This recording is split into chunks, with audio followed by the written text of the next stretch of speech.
Okay, talking with Jason Montgomery. Turncoat is the short film play at the Crime Mystery Film Festival. It's very much a crime kind of crime boss film. You're in Korea right now, right? Or you live in Korea? I live in Korea.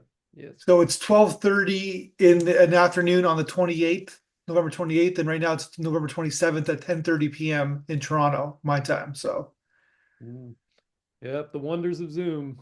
yeah. So you live, how long have you lived in Korea for? 9 years. 9 years? And I'm assuming you enjoy it. Did like you've made more than a few films in Korea, correct? Actually, I've spent most of my time here teaching English, and that didn't leave a lot of time for actual production. So I've been writing a lot of scripts. Okay. So for several years, I was just focused on writing, and then Turncoat kind of came out of me just getting that itch to actually produce something again and Okay, to so do then it with the how kids. did that come about? You obviously you wrote this the screenplay, you said you're a writer. Is there a bigger story here? It's 28 minutes. That's pretty long for a short, from my Mhm. experience. So is there like a longer film here? Is there a longer story here? Yes, in fact, a lot of I've always had a little bit of trouble writing short films Yeah. because of just growing up watching features. My mind just kind of thinks in that structure. So I Yeah. start writing something and I think, okay, this is my simple little short film. And then I Okay. start writing and it grows and it grows and it grows and yeah, the Turncoat script was actually two times the length of what you see now. So Okay. part two is written, but we only raised the funds to shoot half of it. So I had to kind of give it the Kill Bill treatment and split it in half and create a cliffhanger ending at the end of a part one. I do apologize. I think I said 38 minutes. It's 28 minutes, correct? Yes. Yeah. So basically, but so then there's like a if you kind of put the two films together and you add another plot, there's a feature film here, I guess. A feature, right? Yeah, it would just about reach that threshold. Yeah. So tell me about, so what is your experience kind of making films before doing this film? I made my first film in my 20s when I was in university, kind of between university and law school. I had a semester off and I wrote a feature length action thriller script that I thought I could shoot in that semester off. And I was completely wrong. It took about the next 2 years to get that film made, but that was a very homegrown kind of backyard project. I just cast all my friends in it, borrowed a bunch of equipment and threw it together. So that was my first film. And then most of the other things that I've done have been within film schools that I've attended. I've made Okay. maybe 7 or 8 short films. You said film schools plural. You've attended more than one film school? Yes, I took some classes at Southwestern University in Southern California, Okay. and then I attended the International Academy of Film and Television in Cebu, Philippines. Okay. And I did a year-long diploma in filmmaking program there. How was And that? it was an amazing experience. Yeah. Yeah, working with a lot of foreigners, people from all over the place, also a lot of native Filipinos, and the instructors, some of them had Hollywood experience, some of them were from the European film market, and some Filipinos as well. So it was international, to say the least, I guess. Yes. So okay, so this film was shot in Korea. Yes. Yeah. So you're watching the film and there's a lot of American white and black actors who are not Korean. These Mhm. people live in Korea who are part of the film? Yes. Yeah, I actually live in a neighborhood that's very diverse, which Korea is not an incredibly diverse country, but That's what I've heard. Yeah. Yeah. yeah, but my neighborhood is very diverse and kind of the expat artistic creative community is centered here. And so a lot of my neighbors are the professional actors that you see in Korean commercials, Korean produced TV series, some on Netflix and whatnot, and Korean movies where they need foreign actors. A lot of a lot of the people that I got to know on Turncoat will be the people cast in those. And a lot of Okay, them do gotcha. voice acting and things like that as well.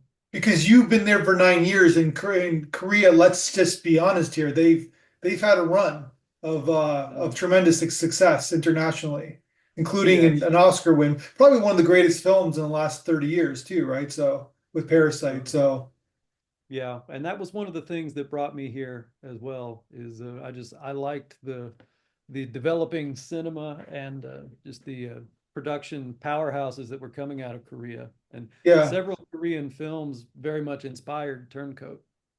Well, yeah, I have that in my notes. Yeah, there is a lot of inspiration. And because you mentioned that it's not a very diverse country, and I heard, I don't know what if it's in the news a lot because I just hear it that they're having a procreation problem, Hmm. and they're actually considering having basically immigration for the first time or larger immigration for the first time. Is that true? Yeah, yeah, absolutely. Yeah, there's a birth rate issue, and yeah, they've always been fairly closed off. I mean, people like me don't really have a problem coming here to do things like teach English and whatever, but there's kind of a joke about the stereotype where you look around Korea, you see a foreigner, the question is, which are you, an English teacher or a soldier? Gotcha. It's like, because there's not going to be a whole lot of other options, but that is starting to become less and less true now. And what about the guys and the people in the film? Are they working act? Are they like they make a living as actors here in your film? Yeah, yeah, they some of them exclusively make their living acting. Some of them divide it between other things like teaching, and Mhm. some of them apparently there's a lot of voice acting work for foreigners here. So a lot of them do, as much on-screen acting as they can, and then also they supplement their work with voice acting. And I'm assuming teaching English is a profession that will be around forever, meaning that basically it's a necessity kind of to learn the second language is English, I guess. Yeah, yeah, they take it very seriously here. Yeah. The learning of English, and it's also kind of a higher level to be learning it from native speakers, even though, Yeah. there are a Well, lot yeah, of great Korean English teachers, but yeah, that makes total sense. Yeah. I'm very my our next door neighbors are they're born in their family is born in Korea. So I get in they give me these ramen noodles all the hmm time. So yeah, they're like so hot. I love them. yeah, they love the They're spicy food amazing. here. So it's like I think I'm like I know the culture. It's like of course I don't, but I talk to them all the time. Our kids are our friends and everything. So it's cool. All right, so huge cast, like it really is a large cast. So I'm assuming casting was a bit of a was it a conflict? Was it a struggle finding all these great actors in your film? Um, Actually, it all fell into place pretty easily. There were maybe I don't think there were any key parts that were difficult to cast because a big help to this was Maurice, who he plays Rob, the main character of the film, Yeah. and he and I were English teachers together at Okay. an academy here.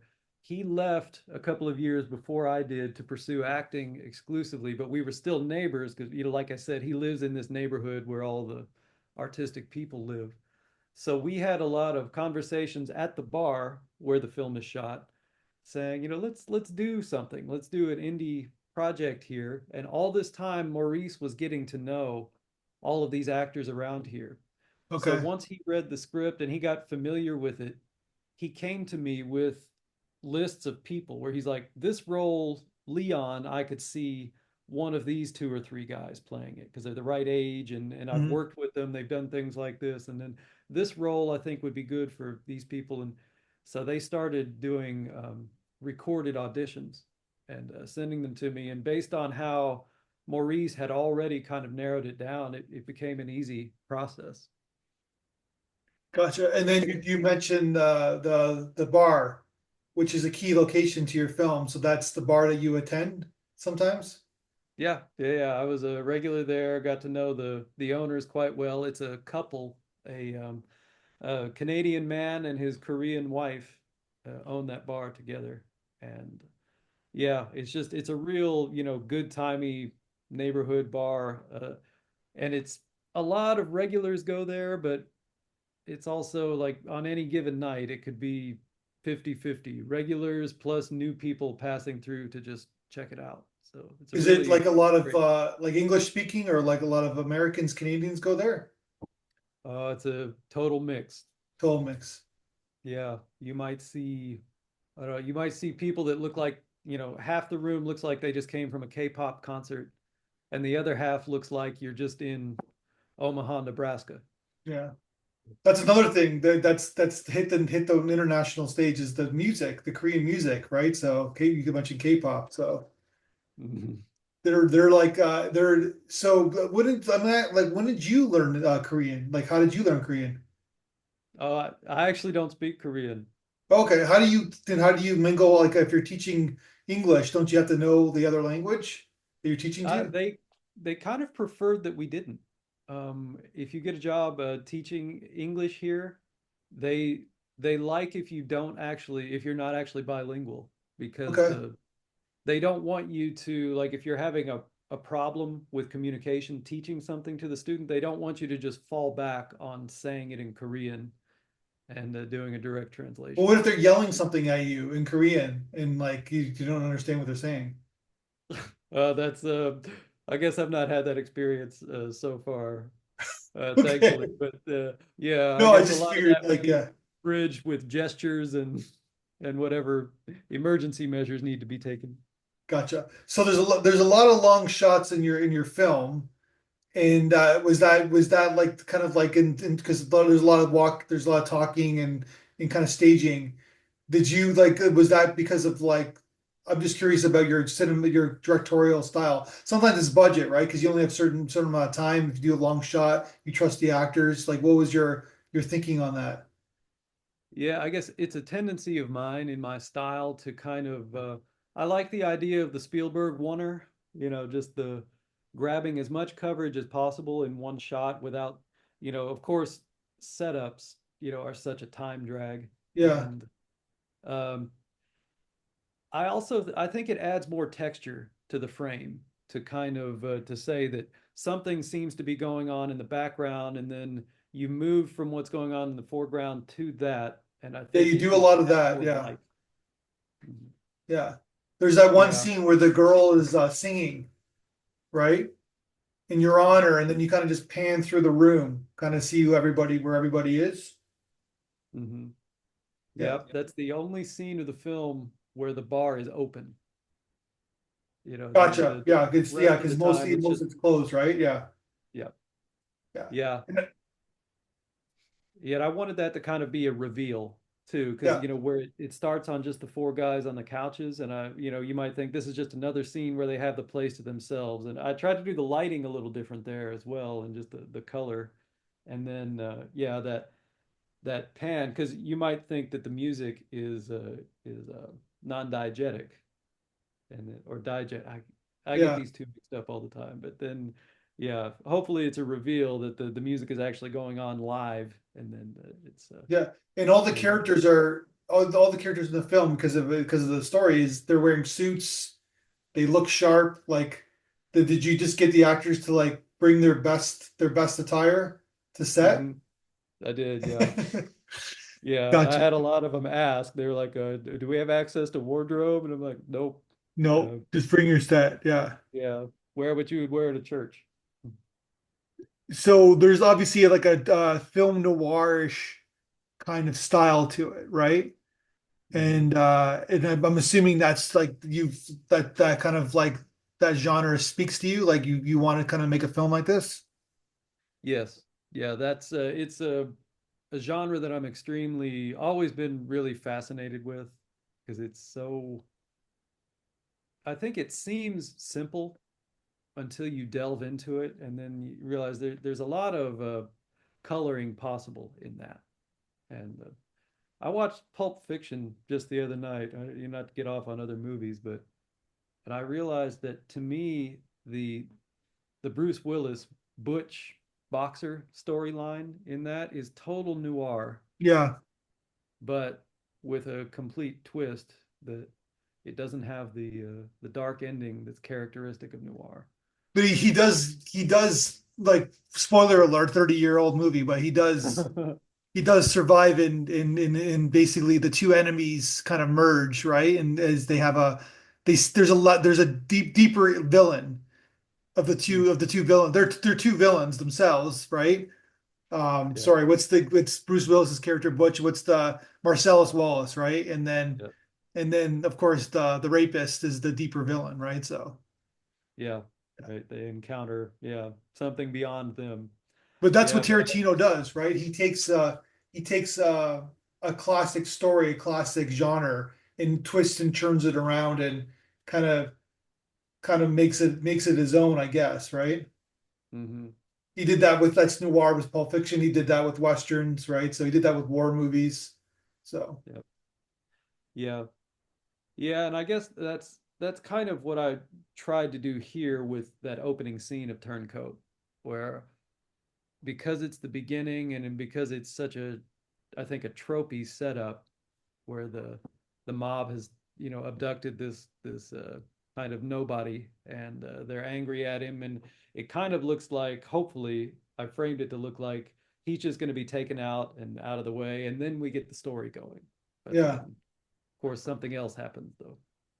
yeah. Were you worried when you were editing the film that like because there's obviously a lot of talking, a lot of exposition happening in terms of pace and style? Like, did you cut anything out? Were you like what was the relationship in post production kind of pushing the story forward? A lot of that took place in the script writing process, because as much talking as there is in there was even more in the in some of the earlier drafts. And yeah, I tried to cut that down in the script before we got to shooting, and then there wasn't a whole lot of dialogue cut in the Okay, edit, for better or for worse. gotcha. And then so then yeah, there's a good certain character to the bar. It's almost like its own little character, like with the colors, and then you have the bartender. She just is there, right? Mhm. He seems to always be there. Yeah, yeah. The I knew it would be, kind of a challenge to shoot that bar because it's pretty confined. Um, the lighting is strange in the house lighting, and the colors, that red wall, like that's not that's challenging on its own, but it's also something I think we could make work for us, which hopefully we did. And yeah, the bartender character ends up like a lot more happens with her in the second part, Okay. which Oh, so she hopefully will comes pay off. back. Yeah. And then so talk to me about I'm not giving anything away, but talk to me about the gunfight and doing that sequence. Mm. Yeah, that's always been something that I enjoy doing. For some reason, I guess I grew up on action movies, in the 80s. I'm part of that generation that, Sure. just grew up, Oh and my, I was, yeah, yeah. yeah, I was just fascinated with them. And something that came kind of natural to me was I always kind of saw ways to do that, where I could see the shots in my mind, where I'm like, because it's a tricky thing to say, it has to look like people are killing people without anybody actually getting hurt, Yeah. without it looking completely fake. And yeah, I'm a gun person myself in real life, Oh, are so you? yeah, there's no opportunity for it in Korea, but I was gonna say, don't they have zero guns in Korea, right? yeah, yeah. But back in the States, whenever I'm home, I'm a gun owner. I do a lot of shooting, and I'm very familiar with guns and gun handling and things like that. And But so I was where were you born again? Where were you born and raised? Kentucky. Okay. Yeah. No, because you're like you're in that kind of domain, right? That middle America, right? So you hmm shoot guns and play basketball in Kentucky, right? That's what you do. Yeah, right. Yeah. And drink whiskey. These are the Yeah. things we Hopefully do. not at the same time, right? But yeah. Yeah. All at once, it gets very tricky. So we Yeah. try to avoid that. Especially, yeah. No, but it's part of your culture. It's part of like that's part of your identity. Like I'm Canadian, so I don't think I've ever touched a gun in my life. I don't think I even want Mm, to. mm. Yeah, yeah, and it's a certain like when I watch a movie, I can know, like any action movie, I can know if that actor is actually familiar with guns or not in real life. And but now it doesn't take anything away. You know, So give me an it's a example that when you somebody that like an action movie that the actor really knows guns, and give me an example where you could tell that he doesn't. Heat would be one where Heat? absolutely, yeah, Michael Mann's Heat. Yeah. That one you could every single thing about how they handle the guns is absolutely dead on, realistic. So Pacino and like really kind of good character, I guess, right? I just read his book, so I'm glad it's good to see. Oh yeah, yeah, Yeah. yeah. And then one where they don't would actually be The Matrix. It's kind of a Interesting. yeah, it's kind of a cheat. Now Keanu Reeves has changed a lot these Yeah. days since he's doing the John Wick movies. He definitely knows how to. Because the guy who directs the John Wick movies, he's the stunt guy in The Yeah, Matrix, right? yeah. Yeah, so he knows guns, I'm sure, and Yeah. he gets the actors trained up. And I think, have you seen those videos where Keanu Reeves is like shooting live ammo and real guns on the range to prepare for the John Wick roles? Yeah. But back in '99 or whenever that was, he wasn't doing that. And the one dead giveaway a lot is when whenever they fire the gun, they blink, and also there's no movement, no recoil when they fire a lot of the time. So Gotcha. But to be fair, the Matrix is kind of like not in reality, I guess, right? mm, Whereas right. Well, The John Wick movie isn't, but it isn't really either. But it's staged in reality, right? So sure. yeah, yeah. Funny story. I just watched that movie today for the first time in my life, John Wick. Really? I've never seen it. Uh, That's why I knew that because I was like, who directed this film? This film was fantastically made and produced, and it was like, and then I read about that it was it was the stunt guy from Matrix. So now I'm gonna mhm. watch because it's on Netflix. I'm gonna watch the second and the third one, but I've never seen it in my life. Yeah, they're So fun. They're a lot of maybe I fun. did it subconsciously because to prepare for your interview. So yeah, it Yeah, was a good movie.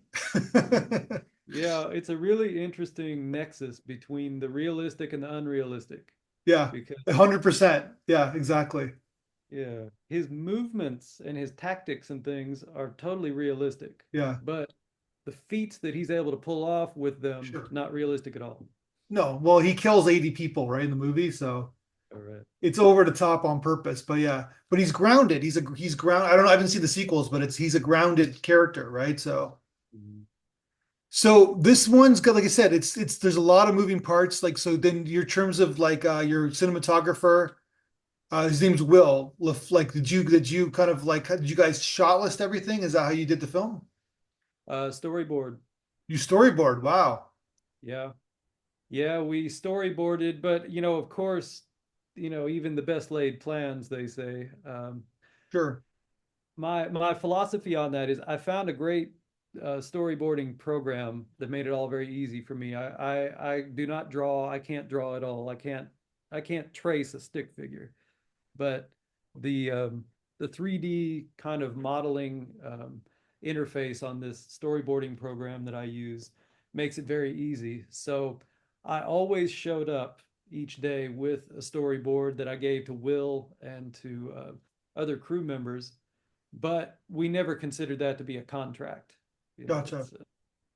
It was a pretty tight framework. I won't say it was super loose, but sometimes there were shots in the storyboard was like, we can lose that. And then now and then it was like, oh, we're missing something. It's much better if we get it from this angle. And Mhm. yeah, so that But you like, where did you find him? Your cinematographer? mm. He was also discovered through Maurice. Maurice had worked with him on his own indie film, and then he had worked with him on several other things too. Will actually had a has a production company of his own here in Korea, Okay. and being Canadian, that's quite a feat.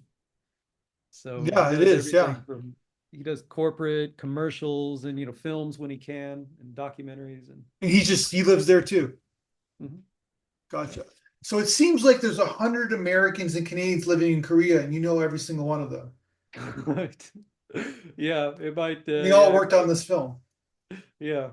It kind of feels that way.